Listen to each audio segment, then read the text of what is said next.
Welcome, welcome. I am so excited to have Tim Kaplan on today's show for Words of the Wise. Tim has over 20 years experience in law enforcement. He was the past president of his police association, field training officer, and now he is a wellness expert. So thank you so much for being here, Tim. Yeah, thanks, Paige. Thanks for having me on. Of course. And we've had, conversations offline, and I'm really, really excited to share your expertise. You have a really impressive resume of certifications that we can get to later, but I would love to give some context and some background and, hear a little bit more about you. So are you willing to share a little bit about, who you are, where you're from, and how you got started in law enforcement? Yeah, absolutely. So I grew up in Northern California, in the Bay Area, in Berkeley, California. Um, when I decided to become a police officer, I actually ended up applying to Berkeley and got hired. So that was in 1996. It's hard to believe it was that long ago. Mhm.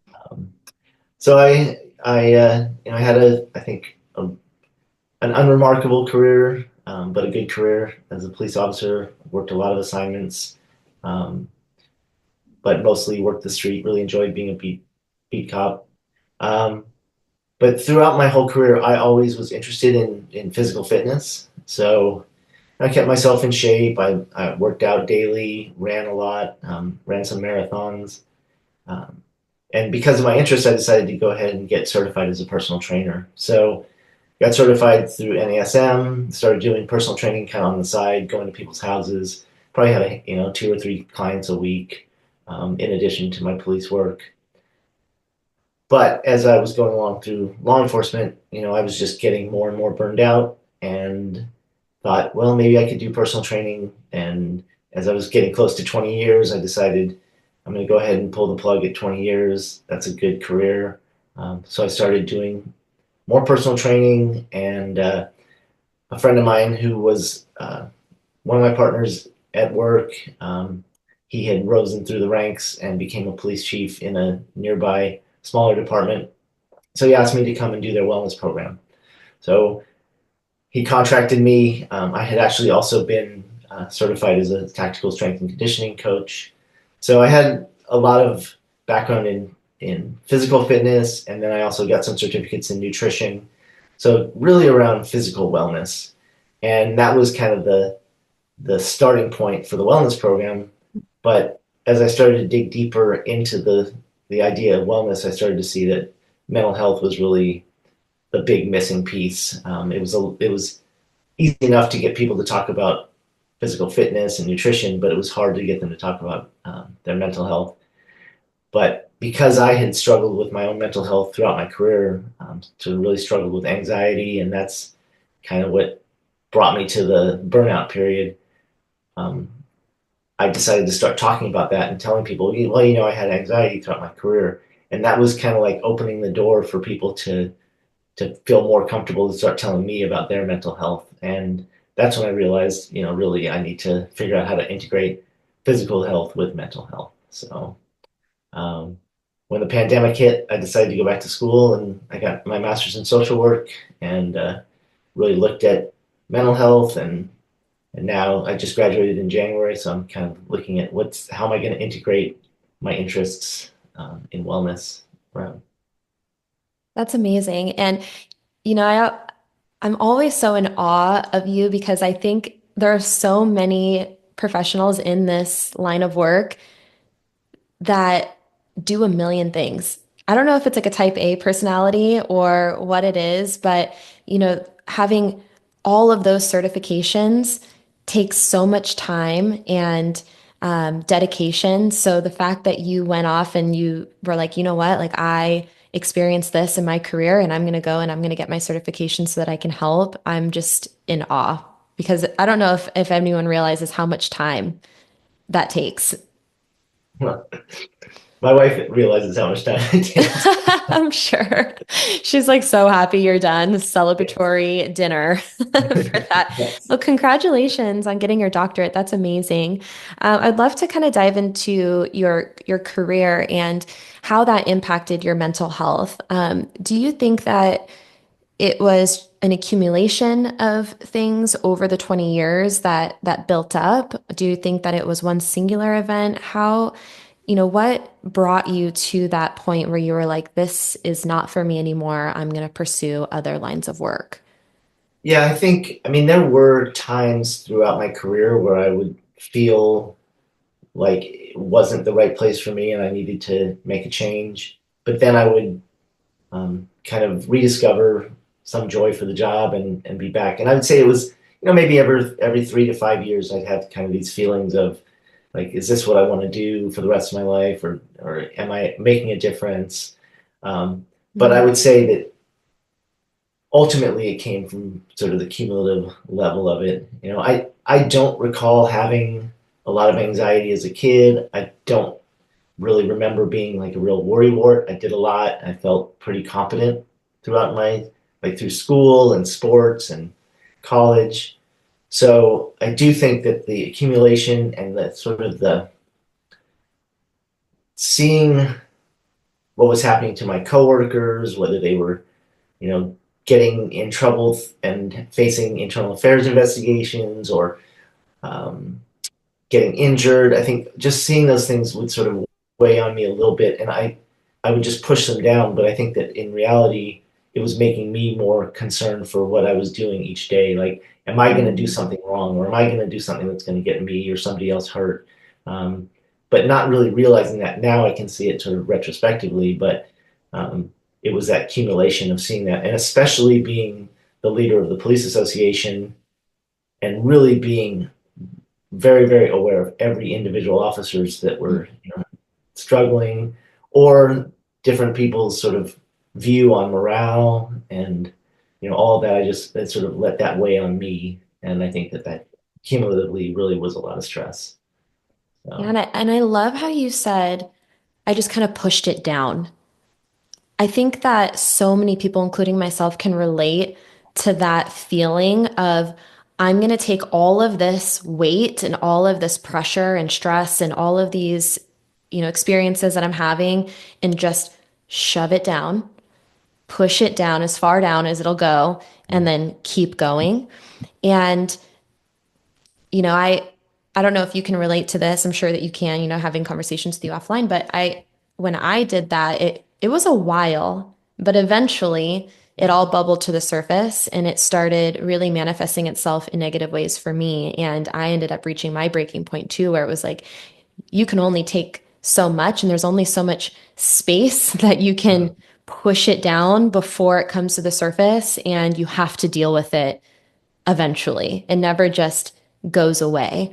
Um, I would love to hear your insight now, retrospectively, now that you've chosen a different career path for yourself, because we know, you know, back in the 90s, early 2000s, I would even say like prior to 10 years ago, wellness wasn't a thing. It really wasn't a focus within agencies, and there weren't a lot of resources. Do you think that if you would have had more resources, that it would have prolonged your career? And if so, like what resource do you think that you needed that you didn't have when you were active in law enforcement? yeah, the funny thing is that, or ironic thing is that the Berkeley Police Department, I think we had a lot of things available to us. And I actually, like, I did go to therapy on my own, Mm, but I would pay cash. I wouldn't tell a soul, which mhm. means that the therapy really wasn't helping as much as it could if I had been open about it. Sure. I was going and I was checking the boxes for myself, but I didn't really, so, it was available to me. Um, and then as a department, we had, even when I started, 2 days a week you could work out on duty for up to an hour. We had a gym at the department. So that was available to us. And then I think later on, maybe 10 years into my career, we had negotiated where you could work out 4 days a week. You could work out every shift. So Nice. that's 10% of your week that you could work out. We had a pretty good peer support team. So we had those things in place. But I think what really makes it difficult is the culture was against talking about it. And Mm, I think looking back, that if there had been more of an open culture of being able to discuss things. Um, Also, maybe more training or some level of education about understanding where you were coming into this profession with, like what baggage. Um, that's kind of a negative term of baggage. I apologize for that. No, that's But okay. like, what experiences were you bringing into this career, whether it be prior trauma from childhood trauma or um, other difficulties, or even maybe just um, not a whole lot of need to be resilient. That maybe you didn't come in with the same resilience skills that other people were either forced to learn or had learned. Um, and I think that probably would have given me more space to be healthier and not allow that sort of that toxic culture that of pushing everything down was there. Like there, the idea that police officers are in charge and can't be vulnerable Mm. is really, really hardened from day one of the training. So Right. And it's so interesting because I would say every conversation I've had with anyone in this space has been very similar in the sense of communication was really the key. Being able to talk about it internally has been maybe the most successful way of encouraging that culture of wellness and to make sure that you don't feel alone. And I think that it's like, I think logically we know that we can't be the only ones to be going through that, but we still kind of isolate ourselves of, this is how I feel. It's almost like this shame, like you said, shove it mhm. down. Like I'm the only one. Everyone's going to judge me, or it's going to impact my career and advancement in my career. And so I'm going to stay on this island and I'm going to isolate. And then when anything is brought up about wellness or what you're going through, you kind of posture up and you're like, I'm fine, everything's fine, and then it kind of exasperates the issue because now we're all on our own little islands pretending to be okay when really we could be talking about it and having that solidarity and being able to make progress when it comes to wellness. And I had a conversation recently with an agency that said there's still this locker room talk of like, I would never do that. I would never go to therapy or I would never, XYZ. But then behind closed doors, everyone is. And so what do you think? How do we change that? Is it as simple as small conversations between groups, or do you think that the organization could do something to encourage that? What do you think the solution is to create that open line of communication where everyone feels like they're in it together and they're a team and we're not on our own little islands, pretending to be okay? Yeah, I know, absolutely. I wish I had the answer to that, but my sort of anecdotally, my feeling is that the people who are struggling, if they were able to tell people without, let's see how I said, without feeling like you need somebody to tell you, I'm here to listen to you, but being able to express it um, opens the doors. So as I explained, like when I would tell people that I had experienced anxiety, they would then start to tell me about how they were feeling. But it Mm, wasn't until I started the conversation with my own experience. So I feel like we spend a lot of time telling people, hey, I'm here and available to listen if you ever want to talk. But we don't spend a lot of time telling them our experience, which gives them the comfort and the safety to be able to then open up about what they're feeling. So 100%. it's kind of a two-way street, but I feel like we need to start and lead with our own experiences and then say I'm here to listen rather than just saying I'm here to listen because it it feels like halfway safe. It's not being completely safe. And so if we can have leaders who have had experiences like this begin with their experience and start talking about it um, in a way that makes it safe for other people, if that makes any sense. I think, 100%. And I was going to ask you that question if you think that this is from a leadership perspective of, and you answered that for me of like, yes, leadership saying, this is what I've been through, so that now everyone feels comfortable sharing theirs versus that, kind of just open door policy. Yeah, I think that that's great. And I think, one of the biggest um, questions is always buy-in, when it comes to things. And I would love your opinion on this. If buy-in comes from communication, it comes from exposure of these resources, and if you think that leadership kind of needs to start, and leadership needs to be bought in first for everyone else to buy in and to follow. Do you think that that's organizationally the most successful way is to start at the top? Or do you think, from a peer-to-peer perspective and then, building momentum that way, what do you think would be the most successful way to get that buy-in and to create that culture of wellness? yeah, I think actually, I mean, leadership is kind of a interesting term, and especially in law enforcement. I think if you talk to a lot of line level officers, they're going to say the biggest leaders in their department might be a supervisor or a field training officer or another or a peer, while the leadership sort of that has been designated leaders like the chief and captains and lieutenants may not be seen as the actual leaders Mm, in the eyes of the line officers. Um, and it's just kind of the reality of and the nature of positions as people get further away. And I apologize to anybody who's in those leadership positions, um, but that's kind of how it's seen. And so if you have people who are sort of designated as leaders in the department based on how they're perceived by their coworkers, hmm those are the ones who I think can really make the change more so than even from a top down perspective.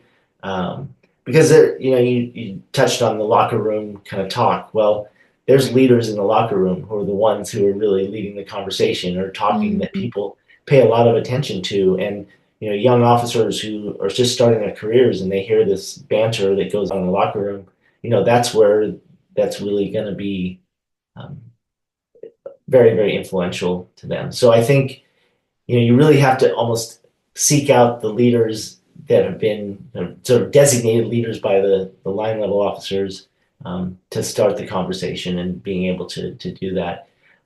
So interestingly, I always felt at odds talking about it because I had retired and I felt like, as I talk about my own mental health, how credible am I viewed when people say, well, you left law enforcement when you were burned out. So were you able to actually heal yourself? So Mm, I interesting. one thing I decided I really wanted to do was put together a panel of officers who were still working, who were struggling, and who were willing to share their story.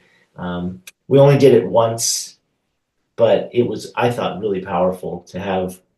We had four officers, the spouse of an officer who committed suicide, and then one retired officer.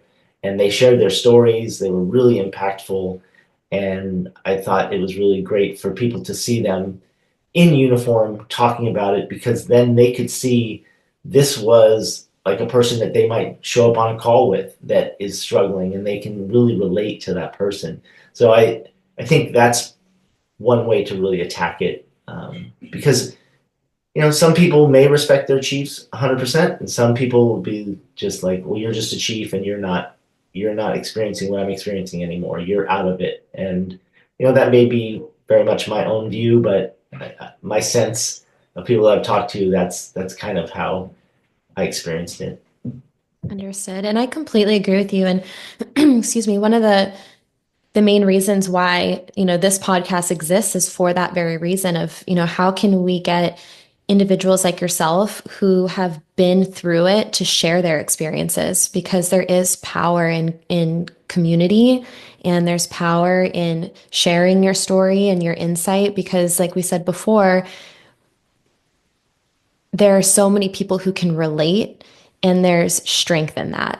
Mhm. Even if it's the smallest bit of inspiration or someone is listening to this and they're shaking their head like, yes, I've felt that before, or I agree with that. I think that there's so much power in building that community. So I completely agree with you. Um, I wanted to touch on something that you said because I think that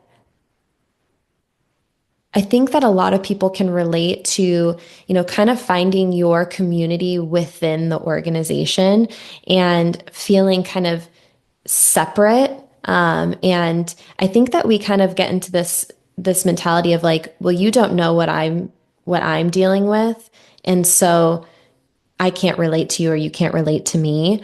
And having people who are, even if they are peers, and you view them as leadership, or maybe they are in a different leadership capacity, like you said, how would you suggest, like how would you create that space? Would you just say, hey, anyone who has a story, share it and be open?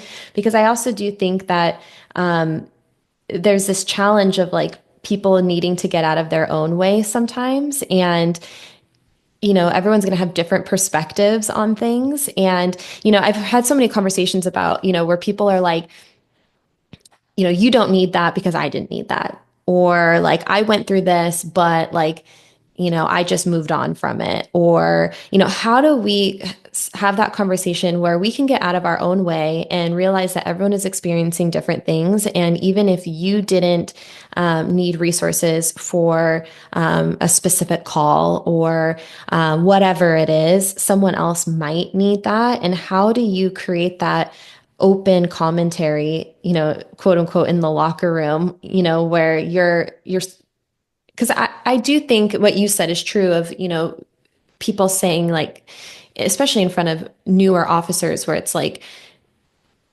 this maybe negative talk of like, well, just shut up, show up, or like shove everything down. You don't need it. Just posture up and harden. Um, how do you get out of your way and know that even if you didn't need help, someone else might? And how do we create that conversation? Where do you think that starts? Yeah, I mean, I think, going through my master's in social work, there's a Mhm. lot of discussion around just being able to have empathy. And Yes. I think it kind of goes back to like knowing what your experiences were and being insightful about it, which, it takes a lot of like time and energy and education around how do you like really become insightful about yourself. And so, I mean, it would be great if within the police academy there was sort of some discussion around empathy and um, understanding your emotions. I mean, I have a 10-year-old, and we're trying to kind of discuss how do you express your emotions when you're 10. Mhm. Um, well, I don't think I ever learned until now, and I still am so far away from being able to discuss my emotions that I think being able to have that empathy, now that's obviously far greater than what we're talking about here. I think to answer your question is like trying very hard to be empathetic and not putting out the statement that, well, I understand what you're going through, but more like I can only imagine how that must feel. And like you say, kind of getting out of your own way, and being understanding that other people's experience is not your own experience and your experience is not their experience. Um, so I think there's this program in Australia, and it's called Are You Okay? Where they kind of put out training videos and things for first responders, and I think even all workers throughout the country. And it's just this Are you okay? And being comfortable asking people if they're okay, because I think we all know when we see somebody that their demeanor is different or Mm. things have changed. And so being prepared to ask, are you okay? And being prepared to provide your own experience to open that door for people to talk about it, I think is probably the best way to start. I love that because I think that so often we're like, how are you doing? How are you? And that's so different than looking someone in the eye and pausing and saying, are you okay? Mm-hmm. And then having that that space to allow them to actually answer instead of this like in passing, you good? Yeah, good. Okay, cool. Let's go. And having that moment of like, hey, I see you. Are you okay?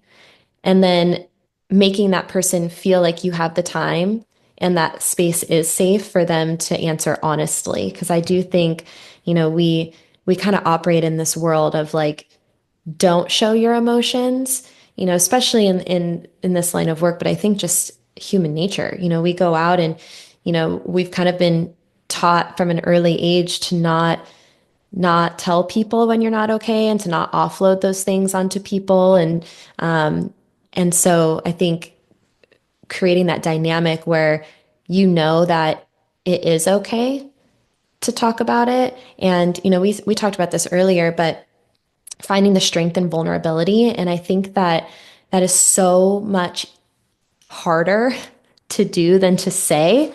And, I have my own personal experiences with that too. And I was shaking my head yes when you were saying like have that empathy because I think especially if you when you go through hardship and adversity, there are a few ways that you react to it. At least for me, like one is, shove it down, but then it's also posture up and harden. And then you have this mentality of like, well, no one would understand what I've been through anyway. And then on the flip to it, it's also like, I've been through so much worse than this person. And then you're like, but this person's been through so much worse than me. And so it's like this like dual thing that's happening. And then you see that vulnerability as weakness and you don't want anyone to know that you're not okay. And so you try to put on this perception. And for me, like it was probably 2 years ago, I had a chief of police look me in the eye and say, okay, tell me your story. And I was like, what do you mean? Like I'm perfect, I'm great, like everything's great, you know, and he was like, no, like I know that that's not true. Like I know that you have a story and you have a background, and I would like for you to share that. And I remember feeling so uncomfortable. I was so uncomfortable, and it was this moment where I was like, I didn't have the option to be like, I'm good. And I think that goes straight back to what you were saying before of like looking someone in the eye and letting them know that you are actually inquiring about them and giving them that opportunity to share. Because for me, like that was the first person whoever did that, Mm-hmm. whoever actually looked me in the eye and said, tell me your story. And after sharing that story, I felt almost a sense of freedom, like not in a large scale, but it was like, okay, I kind of offloaded a little bit where I was like, okay, well, now those barriers that I've built up over time where you harden and you posture and kind of started to come down a little bit. And for the first time, I felt like someone, really cared about me. And I think that at least from my personal experience, that's so powerful, especially when you're isolating on your own little island, like we talked about before, to have that moment where a peer or someone in leadership or just another human being in general just looks at you and says, I care about you. How are you? Are you okay? I think is so powerful. And it's something that I think a lot of people can, take away from this podcast and realize that like even the smallest of actions can lead to someone's healing journey and can really positively impact them and, their longevity. So I love that. I know that was a long-winded response to what you said, but I just like related so deeply because I do think we lose that empathy and we also get so caught up in our own stuff that we forget to like look around and to realize that we have a team and we have a community around us that needs support too. Mm-hmm. Well, and then it's almost exponentially more difficult as a police officer because you're dealing with some of, the most sort of sad and misery that you can imagine when you're dealing with the public that's in crisis or, needs help or have been victims of violent crimes and things like that. And so you just kind of go and keep a straight face and do the best you can without, Mm. going into that sadness or space with them. And now as a social worker, I'm a case manager for a crisis response team. So I do follow up. I don't do the crisis response, but I end up talking to these people who have been through these crises and, they've experienced, many of the things that the population that I dealt with through law enforcement. but I have a totally different lens and I go into that space with them with empathy and I sort of feel I can feel their pain more so. I allow it to happen. And it's just so much healthier for my own, like, Mm, sort of when I'm dealing with talking to them and all of those things, because I'm not trying to push their stuff away either. So I can be more empathetic. And so, if you're doing that as a police officer, not only with the public and then with your coworkers, it's just, it just mounts more and more. And, but we're sort of, if not indoctrinated to feel that way because it's the way you have to do it to survive. You have to be able mm, to function through the daily tasks of a police officer. You have to be able to react without emotion and take care of the job at hand. For your own safety, for the safety of everybody else, the public, your coworkers. So I mean, absolutely, it has to happen, and I'm not diminishing it and saying, you know, that's the problem, but it compounds, I think, what's happening for officers in their own mental health. So sure, that makes complete sense.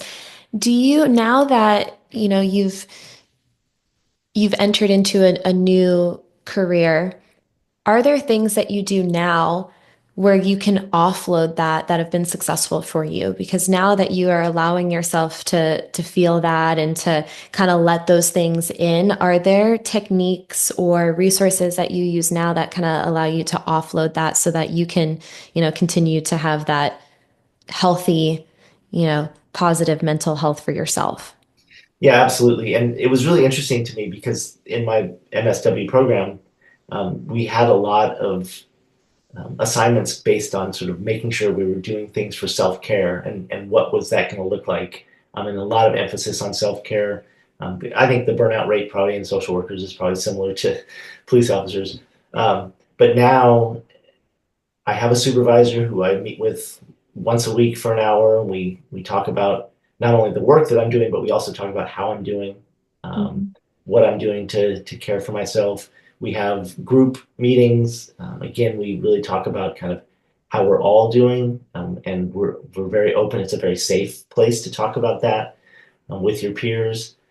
And then the other thing that I think is just so important is just boundaries. And like I have been become far better about, when I'm at work and I put in 110%, but when I'm off work, the phone's off, the computer's shut down.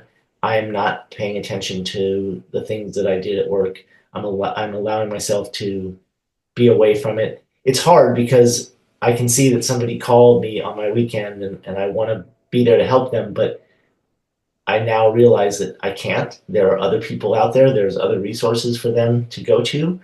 And so putting up those boundaries has been really helpful for my own health and well-being. And then lastly, I think just staying present and not kind of getting concerned about the past or the future of what I did at work has really helped.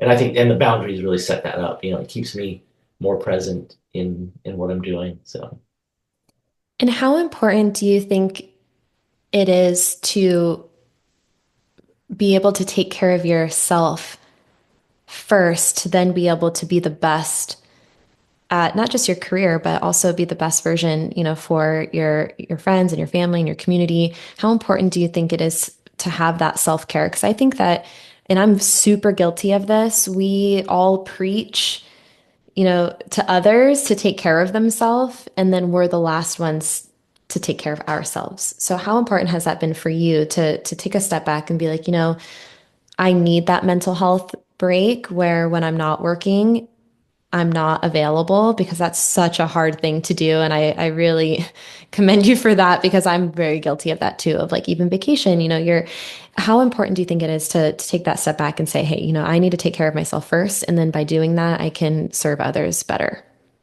I mean, I think it's probably the most important thing. And it's not being selfish. It's not being like, I'm going to do everything for myself and forget about everybody else. But it's about making sure that, I think the analogy that's used all the time is the most apt one, which is put your oxygen mask on first and then Mm, help with others. You've got to be prepared um, to to be healthy and make good decisions. So yeah, I think that it's probably the most important thing.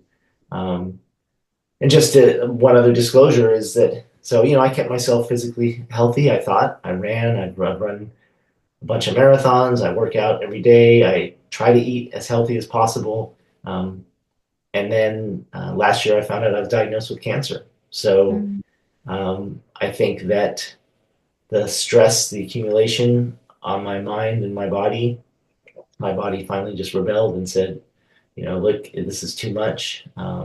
So even all the things that I did, I thought I was doing for self care, wasn't really enough because I think my mental health affected all of it far greater than my physical health really. Um, and I'm lucky. I feel really grateful that I'm still healthy and able to do all the things I want to do. But it's there's definitely an impact, and it could be in the future. I don't know what that impact will be, but it's stress.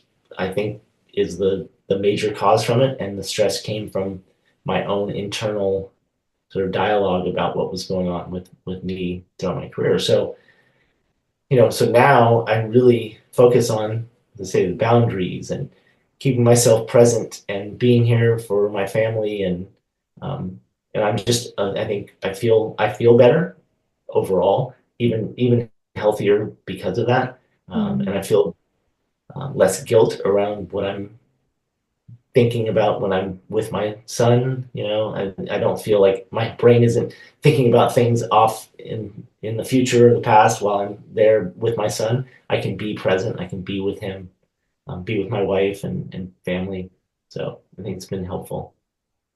Thank you so much for sharing that. I really do appreciate you sharing that personal piece about yourself. And I think anyone who's listening can really draw inspiration from you and realize that it's not, I think we talk so much about statistics and these things could happen. And, I think hearing from someone who's like in it and saying, no, like the stress really did impact my life. And, being able to learn from individuals like yourself and realize how you can focus on your mental health as early as possible, is so important. And I think that so often, especially the younger generation, and it's really interesting because this is one of the reasons why I started this podcast was to have conversations like this that are with people like yourself who have been in it and have that perspective now of like,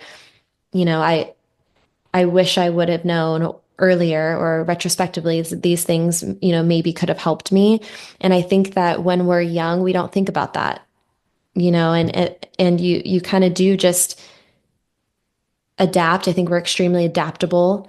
Human beings are extremely adaptable and we adapt to our environment, whatever that is, whether it's healthy or toxic. And, um, being able to share these stories with someone who's earlier in their career, could, create that longevity and potentially save someone's life. So I appreciate you sharing your experiences very much. And, anyone who's listening can really draw inspiration from you.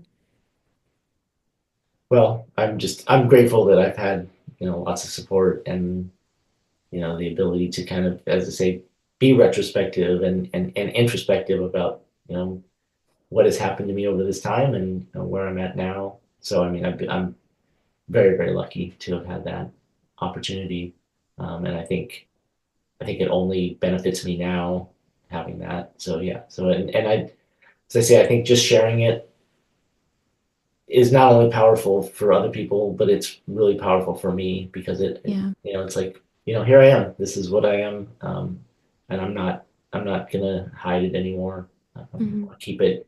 It's not gonna. It feels like I'm burdening somebody else when I tell them, but that's where I have to be.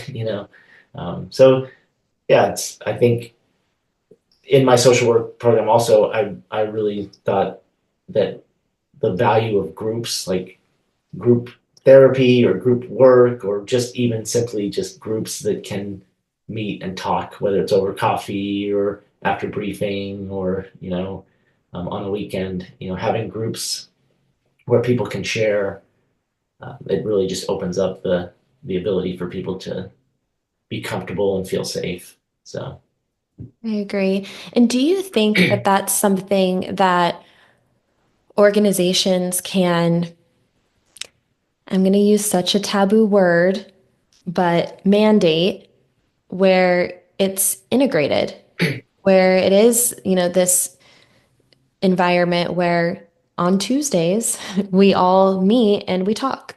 Do you think that there's a future where that's possible, where it's like this is what we do and we share and we find that power and community and knowing that we're not alone. Do you think that that's something that is realistic? Do you think that's something that could happen and that would be beneficial? yeah, I mean, I think that it can certainly happen. I think that, like you say, mandating is really that word that makes Taboo, I know. cringe. But I think in like we had peer critical incident stress debriefs right after critical incidents, and we were really going back and forth as to whether we should mandate everybody come or not. And this was 10, 15 years ago before I knew what I know now.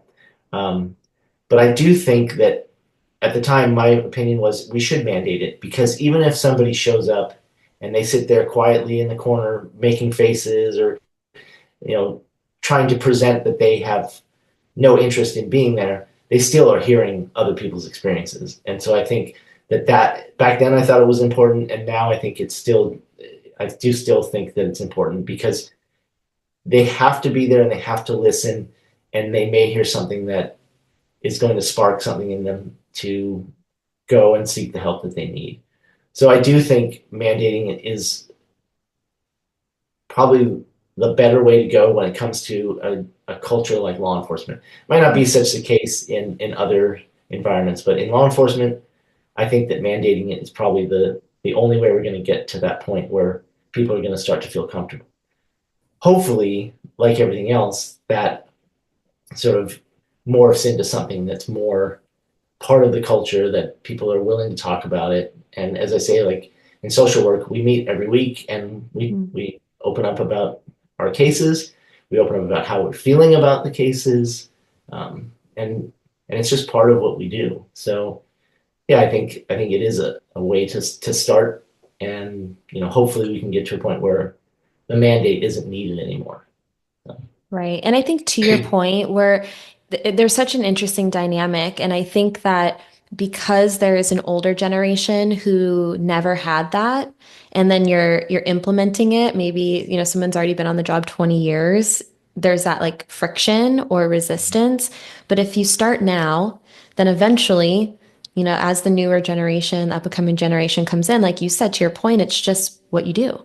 It's just normal. There was never a world where you didn't do those things. And so, it takes time to create any sort of change. But, starting now, even though maybe there's that friction and that like lack of buy-in or, the arm cross in the back and the rolling the eyes and things of that nature, eventually there won't be that anymore because, you know, there's kind of that filtration system that's Mm-hmm. happening. And I really want to touch on something you said earlier. Um, you said that when you started implementing wellness strategies, the mental part of it was challenging, but the physical part of it, a lot of people could get on board with that. And that's something that I've talked about a lot because I completely agree with you. I think that, excuse me, if you stand in a room full of cops and you say, who wants their low back to feel better? Everyone's going to raise their hand for the most part. But if you say, who wants to talk about their feelings, it's probably going to be less, but we know that the mental and the physical are interconnected. And, physical health is good for your mental health. So the better you feel physically, and it's kind of like this cycle that happens. And we also talked, offline about meeting people where they are. And I completely agree with that statement of, you know, maybe someone's not ready to focus on their mental health. Maybe they're just not there yet. Do you think that starting with something physical would be a good strategy to eventually open up that receptiveness, to the mental part of it, of like, hey, just start with, walking, running, a simple workout, and then that'll kind of set you on a trajectory of wellness. Have you found that to be the case with your Yeah, experience? no, absolutely. I think all those things affect our brain, and they affect then how we decide that we're going to take on a physical training program, let's say. Um, and for when I first started looking at wellness in law enforcement, I saw a lot of these like posters of like, you need to train to be the best you can be because otherwise you're going to get hurt. Or, if you're not doing it to 110%, you're not doing it at all. And this real like guilting people into doing things or Right. guilting somebody for having a gut versus somebody who might look like they could play in the NFL today, and so people then, mentally it's really difficult to get started on a program. So if you meet people where they are, they can start to gain the confidence to do, the work for their physical health, but it also opens the door for like mindfulness is kind of the big buzzword now, right? And Yeah. when I talk about people going for walks, I talk about how you really are integrating being mindful because you're going out on a walk and you're present with your physical movement, you're present in the world, you're not getting caught up in all the other tasks that need to happen. And so it's starting to bridge that gap. Now, it might take some time before you stop thinking about all the things, all the anxious thoughts while you're on your walk and getting to the point where you can be mindful of the walk, but you're opening the door to doing things that really help your mental health by doing something physical. And then also, you're taking away some of the barriers to your mental health, like if stress is shrinking different parts of your brain or sort of messing up the neurotransmitters in your brain, um, your physical exercise is starting to reconnect those things and starting to make your cognitive levels better. So I think that definitely starting that physical program begins kind of repair the mental health and gets you back on track. And also I found I was doing personal training to different officers, individually, and that was like an opportunity for me to just chit chat with them, and that was opening the door for them to even start talking about their mental health with me because I would talk to them and just be present for them. So having that sort of the two-pronged approach, I think, really helped. Yeah, absolutely. And I completely agree with you that, just starting with something simple can really make a positive impact. As simple as, and I think everyone listening is like, I could go on a walk. Like I could go on a short walk around my block right now and it would feel good. It would feel like a starting point. And one of the mottos that I live by is small steps lead to big change. And I think that that is exactly what you said. It's like start somewhere, start small. It doesn't have to be overwhelming. You don't have to have a six pack. And also, there was a study done. I don't know if you heard this, but they said that you are more likely to become a millionaire than to have a six pack. Have you ever heard this? I haven't heard that, It's like but actually it's probably true. true. And I thought that that was so funny because it is. It's like we don't need to have a six pack to be worthy or to be healthy, but just starting somewhere where you are prioritizing your wellness is more than enough. And I think that so many people, it's almost that shame again. It's like, I'm embarrassed to start because I don't look like that, or I can't do that yet. And so I'm not going to. And then it's like this vicious cycle because the more you like, and I guess this is my podcast, so I can say whatever I want, but the shittier you feel physically, the shittier you feel mentally. And the shittier you feel mentally, physically. And it's just like this vicious cycle that happens. And so I love the concept and the advice of just start even if it's with the physical, Mhm. even if it's just a walk around your block, that's going to lead to, a positive change in your physical and your mental health long term. Yeah, absolutely. And I mean, there's obviously so many things you could find online as to how to start something simple. I always Mhm. talk about, park your car a little further away from work and walk in. Now you've got 5 minutes in the morning and 5 minutes in the evening, or, so there's so many ways. I think we have to be okay with the conversation that start where you are and don't make people feel bad for not being where somebody else is. I And love I that. think for so long, I would see these posters and or pictures and memes about having to be something that you're not, and that just shuts the door for people who are just starting. And the reality is most police officers are not in good physical health, certainly after 10, 15, 20 years.